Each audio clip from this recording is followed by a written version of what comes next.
Hello दोस्तों, स्वागत है आप सभी का मेरे चैनल NRG अड्डा 07 में। आज हम डिस्कस करेंगे sociology in India BA second semester political science. Sorry, इस सोशियोलॉजी का इंपॉर्टेंट क्वेश्चन है, ये पॉलिटिकल साइंस मैंने गलती से डाल दिया है। देखिए पहला क्वेश्चन आपका वेरी शॉर्ट, जिसमें मैंने यूनिट थर्ड कराया है। आपका जो टॉपिक है इसमें कास्ट, मैरिज, फैमिली और किनशिप है। ठीक है, किनशिप। इसमें अब देखिए पहला क्वेश्चन है आपका कि जाति परिवर्तन के 4 कारण लिखिए। तो जाति परिवर्तन के कारण निम्नलिखित हैं। आधुनिकीकरण के कारण जाति व्यवस्था में बदलाव आता है। शहरीकरण, शहरीकरण के कारण लोगों को जीवन शैली और जाति के प्रति दृष्टिकोण में बदलाव आया। साथ ही शिक्षा भी हो सकता है कि जब से शिक्षा का प्रचार प्रसार बढ़ा है या लोगों में शिक्षा का असर बढ़ा है, तो लोग इन सबको क्या करते हैं, अब इसको मतलब उस ऊंच नीची जाति का जो भेदभाव था उसको थोड़ा कम करने लगे हैं। फिर आपका है आर्थिक परिवर्तन।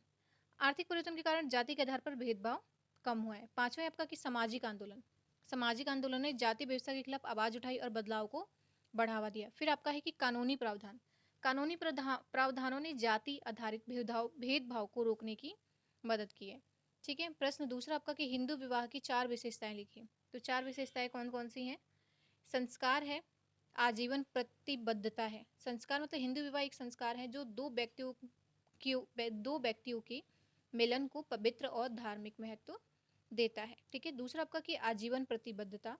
हिंदू विवाह में पति पत्नी के बीच आजीवन प्रतिबद्धता और वफादारी की अपेक्षा की जाती है। यानी कि इसमें जो शादीशुदा कपल होते हैं वो क्या एक दूसरे के प्रति ईमानदारी से रहकर जीवन व्यतीत करते हैं। तीसरा आपका कि धार्मिक अनुष्ठान। धार्मिक अनुष्ठान का इसमें पालन होता है। जिस प्रकार हिंदू विवाह होता है उसमें कई सारे धार्मिक अनुष्ठान कराए जाते हैं। ठीक है, पांचवा है चौथा है आपका कि पारिवारिक और सामाजिक महत्व। इसमें सिर्फ शादी दो परिवारों का मिलन नहीं होता, बल्कि दो व्यक्तियों का मिलन नहीं होता, बल्कि यह दो परिवारों का मिलन कहलाता है। तो इसमें सामाजिक महत्व भी बढ़ता है और पारिवारिक चीज़ें भी बढ़ती हैं। ठीक है, नेक्स्ट हम चलेंगे कि मुस्लिम विवाह के प्रमुख प्रकारों का उल्लेख कीजिए।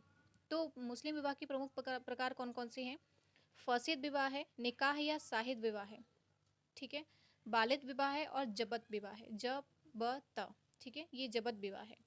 फिर प्रश्न 4 है आपका कि ईसाइयों में दहेज के प्रतिमान क्या है तथा ईसाई विवाह में रक्त संबंधी निषेध क्या है?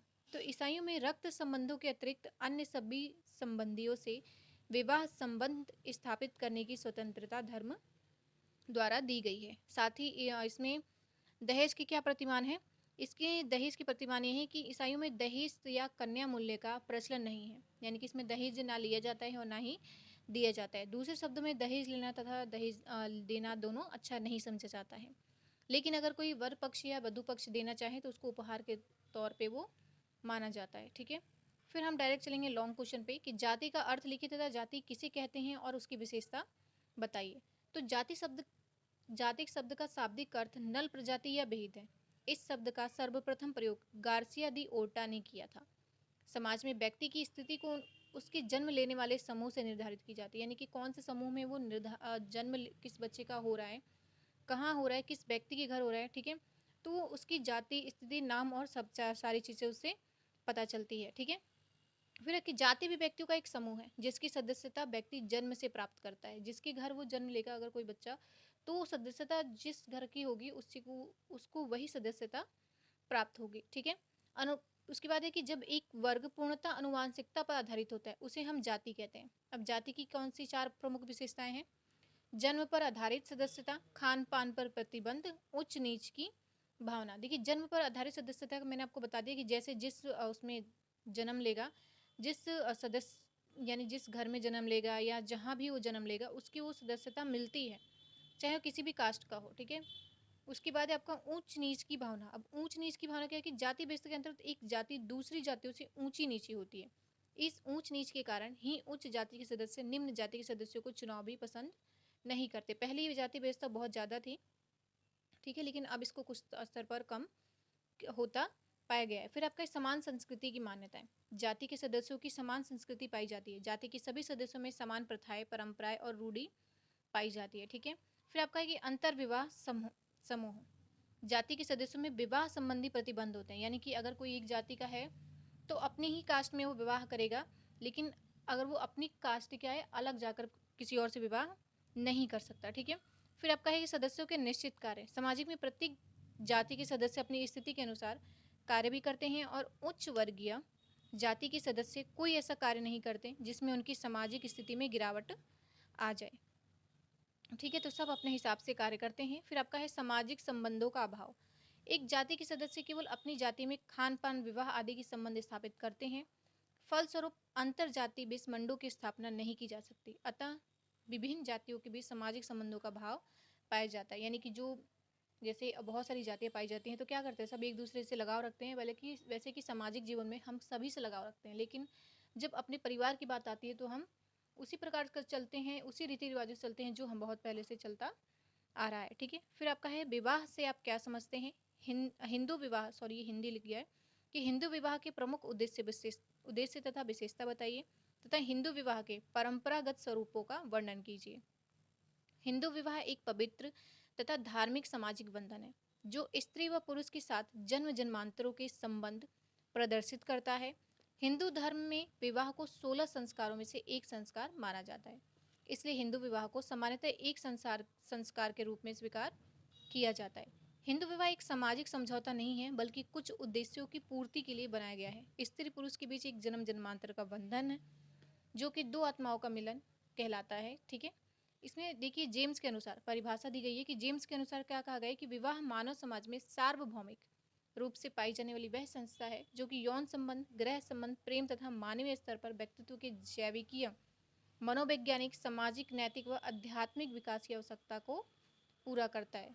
ठीक है, फिर आपका इसका उद्देश्य क्या है, धर्म पालन करना। यानी कि जैसे जितने भी धर्म होते हैं हमारे, कौन कौन से हमारे धर्म होते हैं, हमारे परिवार में क्या होता है, हमारे पूर्वजों ने क्या होता है, तो वो सारी चीज़ें क्या होती है, धर्म पालन का कार्य होता है। फिर संतान एक प्राप्ति का भी एक उद्देश्य होता है कि इससे संतान प्राप्ति होती है और वंश या घर आगे बढ़ता है। फिर आपका गृह आश्रम में प्रवेश, गृहस्थ आश्रम में प्रवेश, जब किसी का विवाह होता है तो क्या होता है, एक गृहस्थ आश्रम में प्रवेश करता है, उस पर जिम्मेदारी भी बढ़ती है और उस चीज़ों को और समझने लगता है। फिर आपका सामाजिक कर्तव्यों की पूर्ति, सामाजिक कर्तव्य में कौन सी चीज़ आती है, बहुत सारी चीज़ आती है, आर्थिक भी आता है। ठीक है, व्यक्तित्व भी आता है, तो बहुत सारी चीज़ें होता है कि सामाजिक कर्तव्यों की पूर्ति, जितने भी सामाजिक कर्तव्य होते हैं जैसे रिश्तेदारों के प्रति, बच्चों के प्रति, माँ बाप के प्रति, तो सारे कार्य और पूरे होते हैं। साथ ही कानून के प्रति, देश के प्रति भी कार्य हो सकते हैं। फिर आपका व्यक्तित्व का विकास क्या होता है, व्यक्तित्व इसमें पता चलता है कि जब एक बच्चा जब खुद बाप बनता है तो उसको पता चलता है उसके व्यक्तित्व में बहुत सारे विकास होते हैं। फिर आपका हिंदू विवाह की विशेषताएं, इसमें एक विवाह होता है, अंतर विवाह होता है, वैवाहिक निषेध होता है, धार्मिक संस्कार होता है, विशिष्ट विधि होती है और विवाह विच्छेद पर प्रतिबंध होता है। एक विवाह होता है, ठीक है, एक विवाह का मतलब होता है कि एक ही इंसान विवाह, मतलब एक आदमी एक ही बार विवाह कर सकता है। हालांकि हिंदू विवाह में दूसरे विवाह का कोई भी संकलन नहीं है। फिर अंतर विवाह मतलब कि अपनी जाति के अंदर ही वो विवाह कर सकता है कोई भी।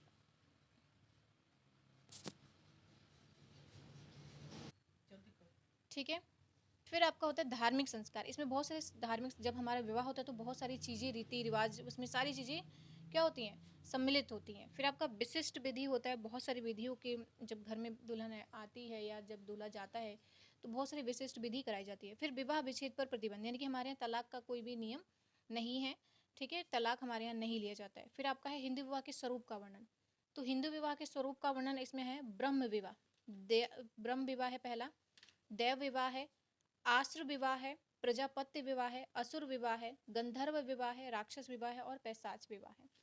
अब देखिए आपका इसमें मैं थोड़ा थोड़ा बता देती हूँ, क्योंकि ये सारी जो चीज़ें आपकी थोड़ी इम्पोर्टेंट है, पूछ सकता है 3 नंबर में कि मतलब ये कौन कौन से आपके प्रकार हैं, या 3 नंबर में पूछ लेगा कि पैशाच विवाह बताइए, राक्षस विवाह बताइए। तो इसके लिए थोड़ा सा आप रेडी रहिए, क्योंकि 3 नंबर के क्वेश्चन थोड़े इंपॉर्टेंट होते हैं।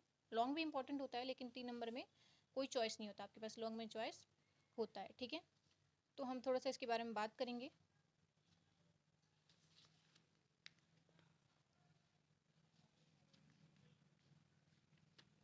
देखिए, इसमें आपका है ब्रह्म विवाह।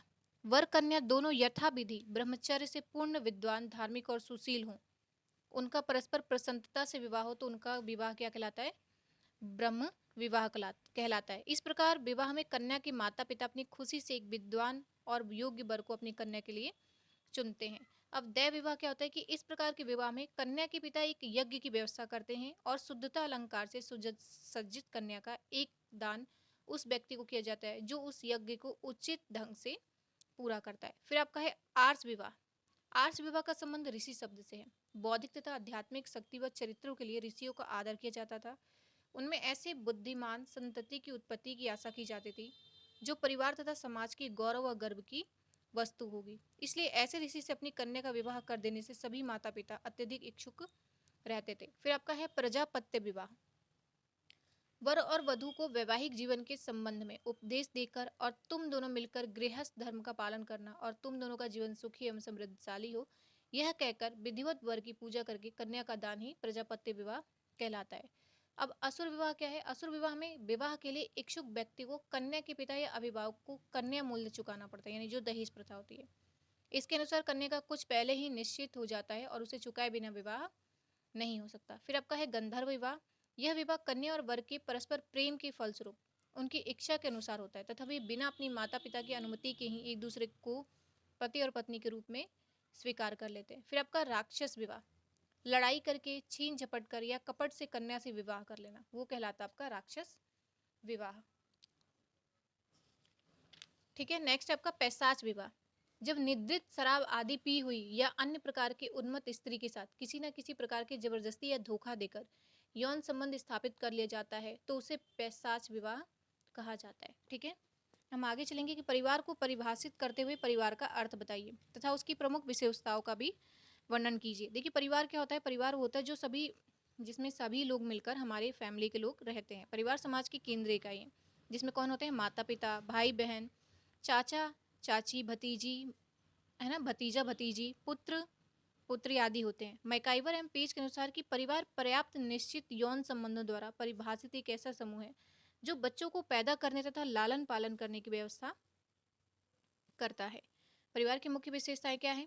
पति पत्नी का संबंध होना, यानी परिवार का विकास पति पत्नी के यौन संबंध द्वारा होता है। बिना पति पत्नी के संबंधों के परिवार की कल्पना नहीं की जा सकती। फिर आपका है रक्त संबंध।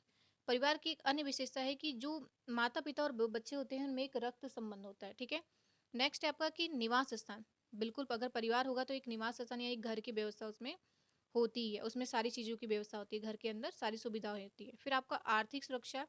इसमें क्या होता है? जो माता पिता होते हैं अपने बच्चों को क्या करते हैं? भोजन की व्यवस्था, पढ़ाई की व्यवस्था, मतलब सारी आर्थिक सुरक्षा और शारीरिक सुरक्षा प्रदान करते हैं।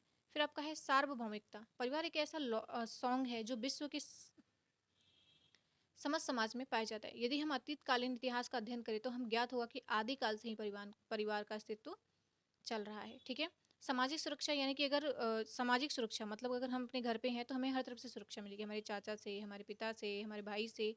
तो ये क्या है? सामाजिक सुरक्षा है। ठीक है, सभ्यता और संस्कृति का ज्ञान, यानी कि जैसे हम जो हमारे पेरेंट्स को सभ्यता और संस्कृति का ज्ञान है वो हम क्या करते हैं? हमें वो सारी चीज़ें समझाते हैं, बताते हैं।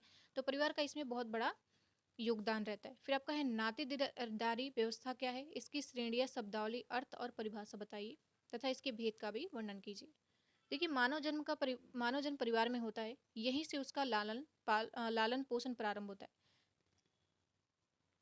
समाजीकरण की प्रक्रिया के माध्यम से व्यक्ति परिवार से निरंतर कुछ ना कुछ सीखता रहता है। परिवार में ही उसे अपने रीति रिवाज, परंपरा, रूढ़ियों की शिक्षा मिलती है और परिवार के सदस्य ही मानव के विचारों, मूल्य, जीवन के धागों, भावना आदि को विकसित करते हैं। ठीक है, प्रत्येक बालों को माता पिता, भाई बहन, चाचा चाची, दादा दादी, मामा मामी, अनेक रिश्तेदारों का पता परिवार से ही चलता है। अब देखिए, विशेषता इसकी क्या है? सॉरी, परिभाषा क्या है? रेड क्लिफ ब्राउन के अनुसार नातेदारी सामाजिक उद्देश्यों के लिए स्वीकृत वंश संबंध है जो कि सामाजिक संबंधों के परंपरागत संबंधों का आधार होता है, यानी कि रिश्तेदार ठीक है, तो देखिए नातेदारी कौन कौन से हो गए? जैसे हमारे रक्त संबंधी दो प्रकार के होते हैं। नातेदारी सामाजिक उद्देश्यों के लिए स्वीकृत वंश संबंध है जो कि सामाजिक संबंधों के परंपरागत संबंधों का आधार है। अब नातेदारी के भेद कौन से हैं? रक्त संबंधी नातेदारी होता है और विवाह संबंधी नातेदारी होता है। नातेदारी की श्रेणी आती है प्राथमिक नातेदार, द्वितीयक नातेदार और तृतीयक नातेदार। प्राथमिक नातेदार में 8 संबंध को सम्मिलित किया जा सकता है, जैसे पति पत्नी, पिता पुत्र, माता पुत्री, पिता पुत्री, माता पुत्र, छोटे बड़े भाई, छोटी बहन। तो ये क्या है? जिससे घनिष्ठ संबंध होता है। द्वितीय नातेदार क्या होते हैं? द्वितीय नातेदार में होते हैं दादा पोते में संबंध, चाचा भतीजे में संबंध, देवर भाभी में संबंध, यानी कि ये सारे क्या है? ये रिश्तेदार होते हैं हमारे ठीक है। और आगे है तृतीय नातेदार में साले की पत्नी, मतलब तीसरा रिश्ता जो हो गया, यानी कि जो मेरी मम्मी है, फिर उनकी मम्मी की जो भाभी हैं, फिर भाभी के जो भाई हैं, तो ये क्या हो गया, ये तीसरा रिश्ता चला, तो ये तीसरे नंबर पे आते हैं।